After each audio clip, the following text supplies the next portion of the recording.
Thank you so much to everybody who is supporting me on Patreon. Your generosity and support is greatly appreciated. I love you all so much. If you like what I do and want to support me in a more personal way, then consider joining my Patreon page today. There will be a link at the top of the description.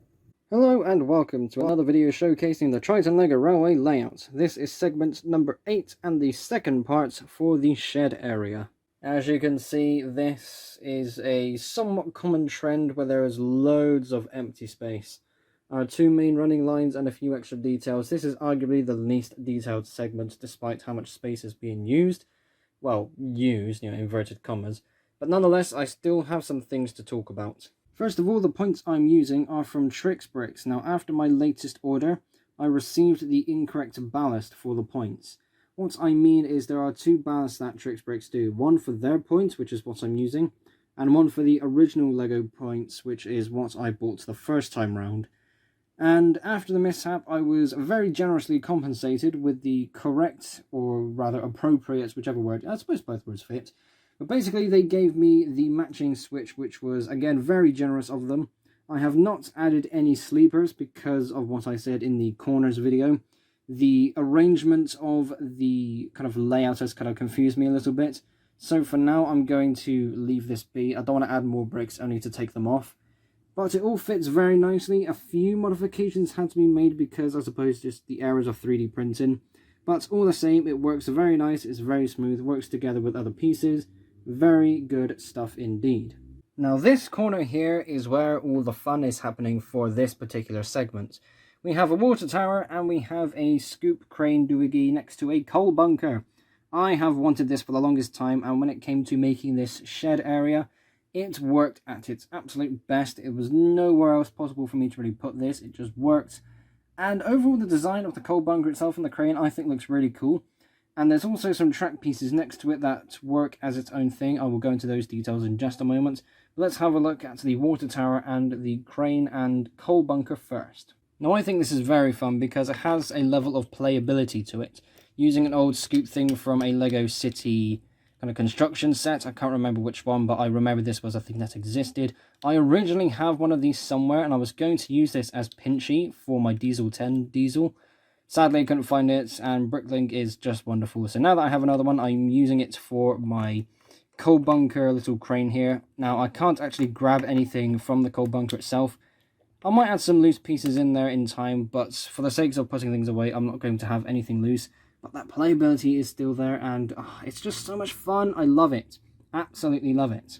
Now, I think the water tower design I'm using here is common, but at the same time, it's a pretty good one. So it's a bit of a sense of it's not broken, so don't fix it.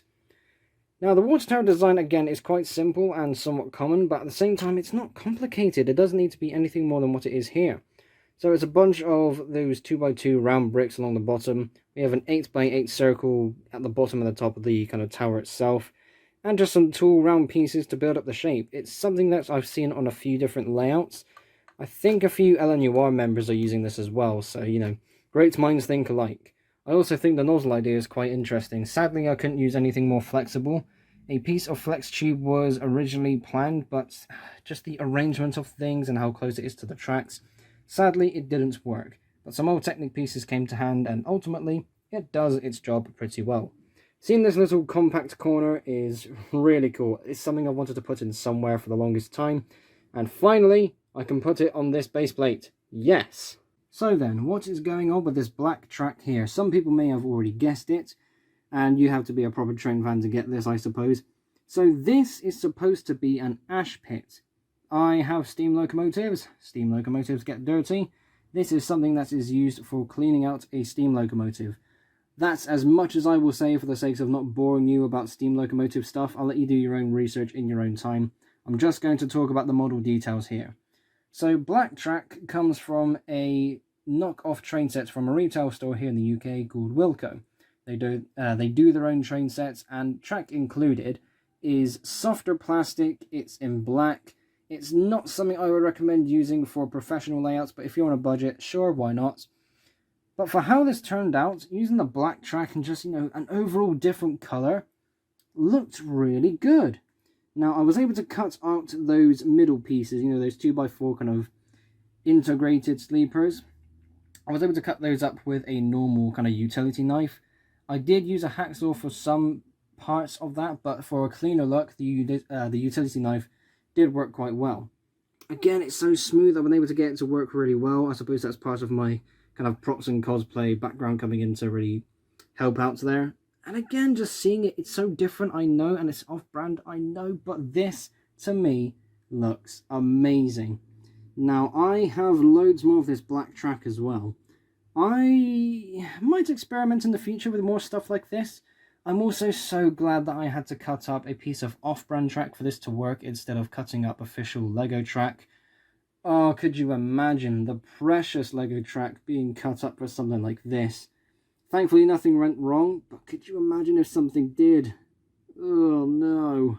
And that is it for this episode showcasing the latest segments for the Triton Lego Railway layout. Now, I probably should have made this known previously. Things have been developed. Obviously you can see here I've got some boxes with the layout segments now put away. This has yet to be put away, so that's a good thing. I suppose I could still work on this if I need to. However, I'm not going to because I want to get the big stuff done first. I mentioned in the previous video that a pile of sleepers, some more plants, and just more details to fill up the base plate space will be done eventually. I have a massive bag, and I mean a proper massive bag, of plant and flower bricks.